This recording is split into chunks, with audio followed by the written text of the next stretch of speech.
How to prepare for this pigeon pose? First, shoulder opening practice. This movement will help you to open your shoulder.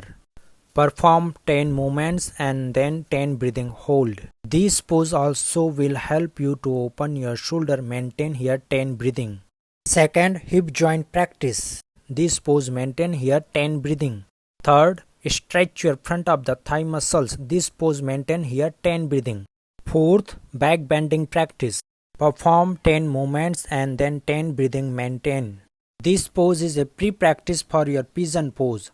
Maintain here 7 breathing. Now we can start pigeon pose practice.